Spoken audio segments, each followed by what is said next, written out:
An elderly farmer, somewhere in rural Britain, sat down with a friend and admitted something quietly devastating. He was worried his own son would be forced to sell the family farm just to pay a tax bill triggered by his death. Not long after that conversation, he took his own life.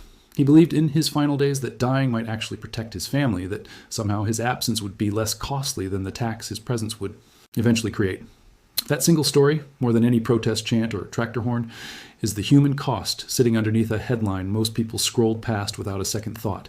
Because here's what actually happened. Thousands of farmers drove their tractors into the middle of London.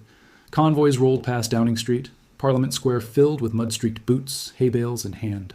Painted signs that all said some version of the same three words: no farms, no food.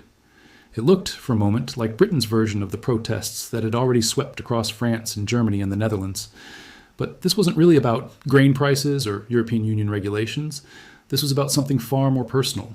This was about whether a family could pass their farm down to their own children without the government forcing them to sell part of it just to cover a tax bill. So let's go back to where this actually started, because the full story is more complicated, more emotional, and more unresolved than most people realize. In October of 2024, Britain's newly elected Labour government, led by Prime Minister Keir Starmer, delivered its first budget. Buried inside it was a policy shift that would ignite the biggest rural uprising the country had seen in a generation. For more than 3 decades, since 1992, agricultural land in the UK had been essentially exempt from inheritance tax. The idea was simple. Farming is a long game. A farm isn't cash sitting in a bank account. It's soil, buildings, tractors, and livestock, built up slowly across generations, often worth millions of pounds DS on paper while generating painfully thin profits in reality. The exemption existed specifically to protect food security, to make sure a farming family wouldn't have to break up their land and sell it off piece by piece every time an owner passed away. Labour's new finance minister, Rachel Reeves, announced that exemption would be scaled back. Starting in April 2026, farms valued above £1 million would face a 20% inheritance tax, half the standard rate most other inherited estate, agricultural land before. The government's argument was that wealthy investors had been buying up farmland purely to dodge inheritance tax on their fortunes, artificially inflating land prices and locking young, genuine farmers out of ever owning their own ground. Closing that loophole, they said, would recoup real money for public services and actually protect the future of farming, not threaten it. Farmers did not see it that way. Not even close.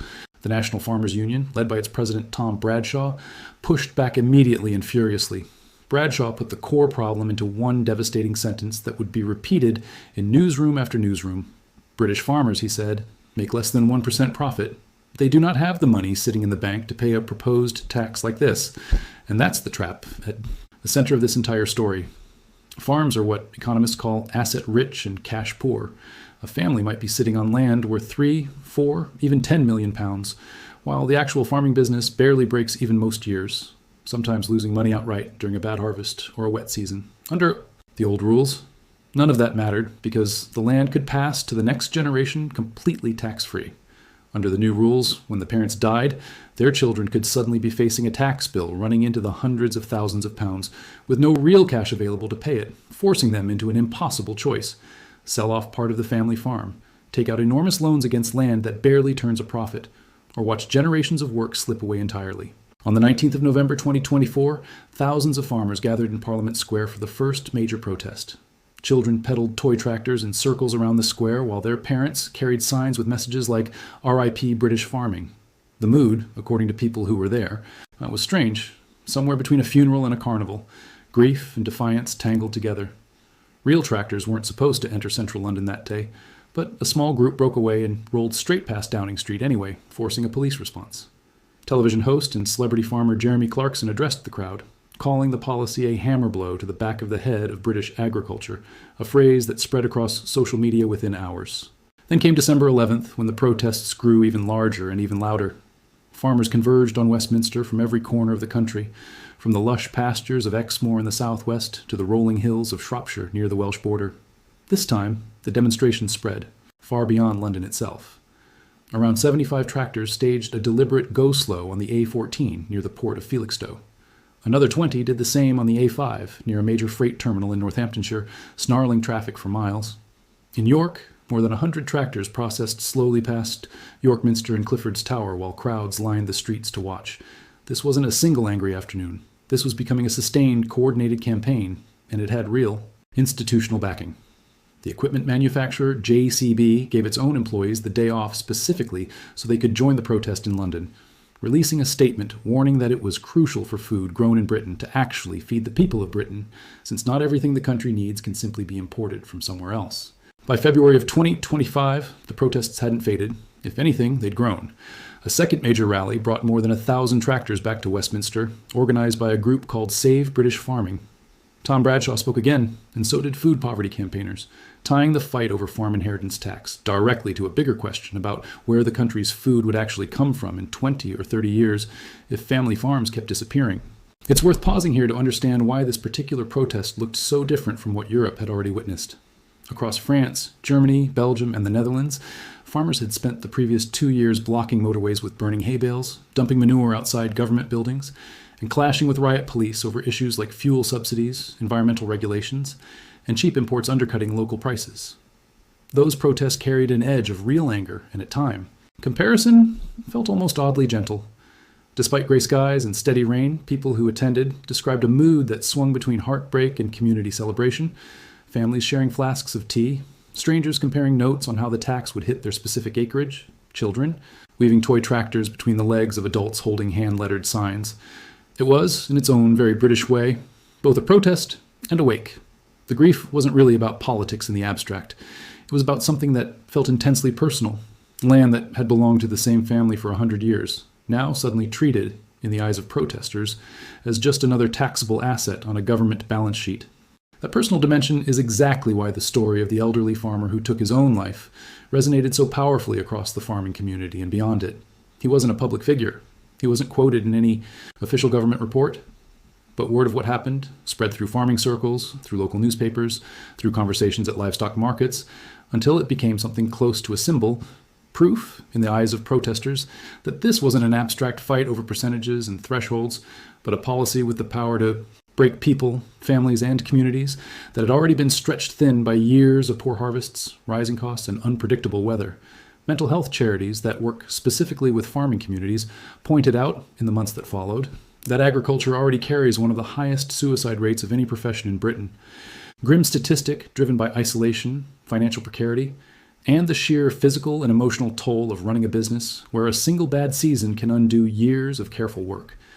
Layering a new, unfamiliar tax threat onto that existing pressure, farming advocates argued, wasn't just a policy dispute. It was a genuine public health concern hiding inside a Treasury spreadsheet. Facing sustained pressure, Prime Minister Starmer tried to calm the storm without abandoning the policy entirely. He pointed out that once every available exemption and allowance was factored in, the real tax-free threshold for many farms could reach as high as £3 million, not £1 million, meaning the government insisted the vast majority of farms would remain completely unaffected. Speaking from the G20 summit in Rio de Janeiro, Starmer maintained that this policy was about closing a loophole exploited by wealthy investors, not punishing genuine working farmers. But for the families standing in the rain in Parliament Square, that reassurance felt distant and abstract, disconnected from the very real fear sitting in their own farmhouse kitchens. And then quietly, something started to shift. Throughout 2025, pressure kept building from multiple directions at once. Sustained protests, an increasingly vocal campaign from the National Farmers Union and the Country Land and Business Association, and growing unease from Labour's own members of Parliament representing rural constituencies who were hearing directly from frightened constituents. An independent review into farming profitability, led by Baroness Batters, specifically identified this inheritance tax change as the single biggest concern voiced by farmers across the entire country. Then, just 3 days before Christmas in 2025, the government made its move. In a significant partial reversal, the Treasury announced it would raise the threshold for full relief from £1 million to £2.5 million per person, because that allowance can be combined between married couples or civil partners. A farming couple could now pass on up to £5 million in qualifying agricultural and business assets before facing any inheritance tax at all. According to the government's own figures, this single change would roughly cut in half the number of estates actually affected by the reforms, dropping the projected number from 375 estates down to around 185 in the first year alone. Treasury officials went further, stating that roughly 85% of all estates claiming this relief would now pay no additional inheritance tax whatsoever. Reaction from the farming and legal community was a strange mixture of relief and continued anxiety. Tax advisors described it as welcome news, a genuine Christmas gift for families who had spent over a year restructuring their entire estate plans, and A, commented, also included a warning. One private client lawyer pointed out something the headlines mostly missed, that £5 million figure only applies to married couples or civil partners. If a couple is simply living together, unmarried, the protection drops back down to $2.5 million, a detail that suddenly gave some unmarried farming couples a very unusual incentive to consider getting married, purely for tax purposes. Another advisor noted that this was already the second major concession the government had made since the original announcement, and that families who had rushed into complicated succession plans out of fear might now discover that some of that stress and cost had simply been unnecessary. But the concessions didn't end the fight entirely. A Cambridgeshire farmer named Tom Martin, along with his father, George Martin, and a campaign group called Farmers and Businesses for Fair Tax Relief, took the government to court.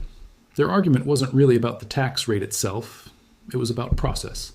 They claimed the government had acted unlawfully by failing to carry out a proper public consultation before pushing through such a dramatic change to decades-old tax relief.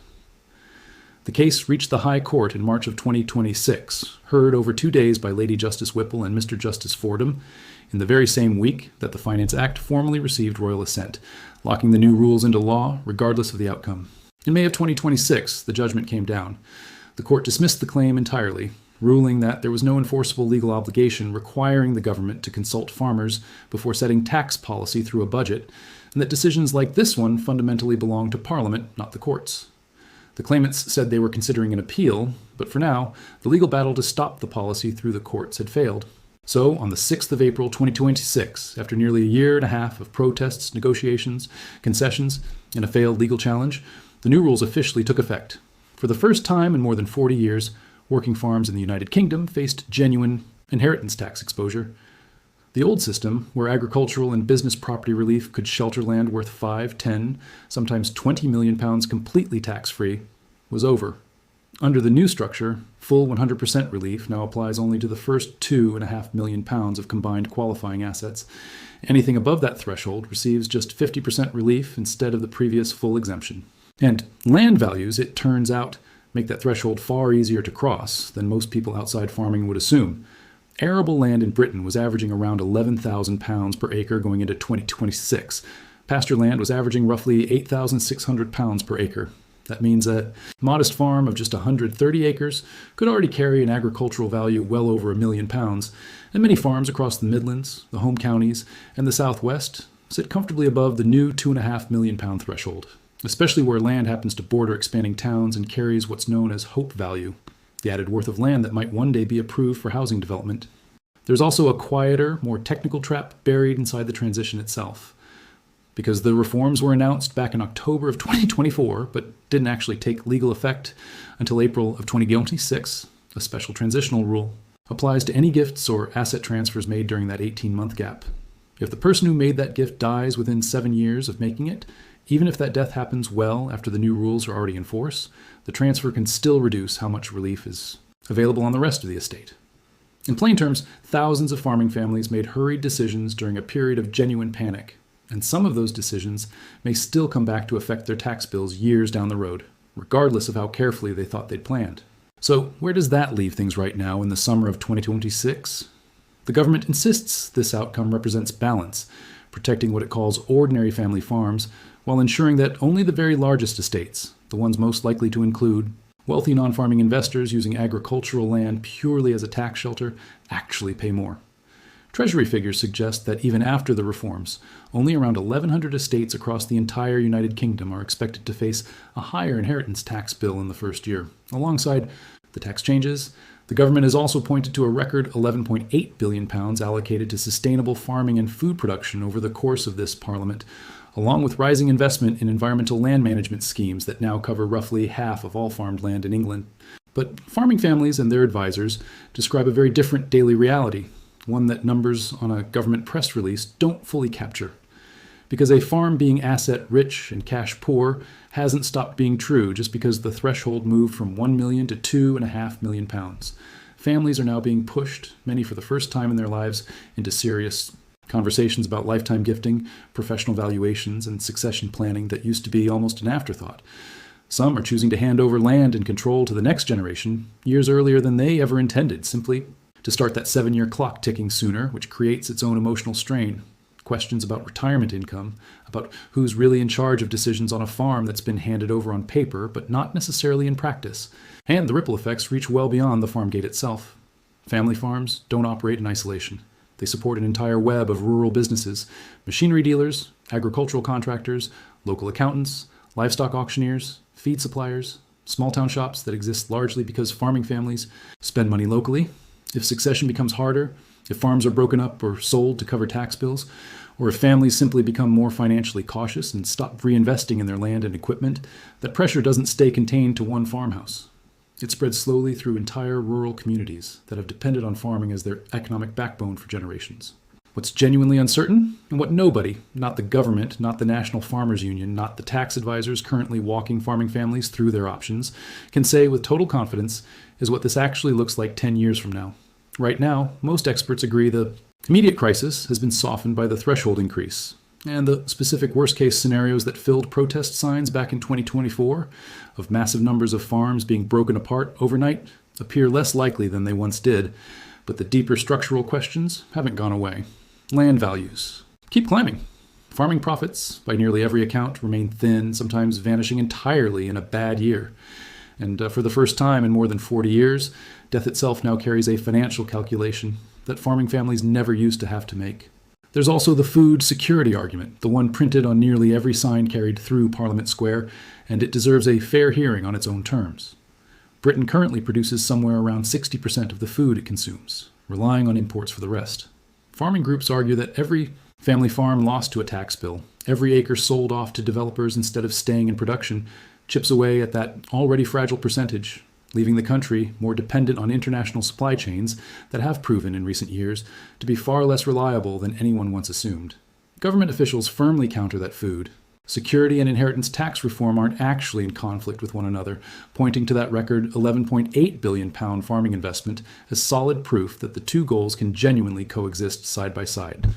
Which side turns out to be right may not become fully clear for years. Long after the tractors have gone home, the placards have been packed away, and the headlines have quietly moved on to whatever controversy grabs the nation's attention next. That's the story, sitting quietly behind the tractors, the horns, and the signs that read "No farms, no food." Not a single dramatic showdown with one clear, obvious winner and one clear, obvious loser, but a long, still unfinished, ongoing negotiation between a government trying to close a genuine loophole exploited by wealthy investors and thousands of ordinary families trying to hold on to land that's been theirs for generations, without losing it to a tax bill they never saw coming. The protests themselves may have largely quieted since those first cold, damp days in Parliament Square. The tractors have mostly gone home, but out in the fields and farmhouse kitchens across the country, that same conversation is still happening right now, family by family, farm by farm, as people try to figure out what all of this actually means for the land, the legacy, and the lives they're determined to pass on.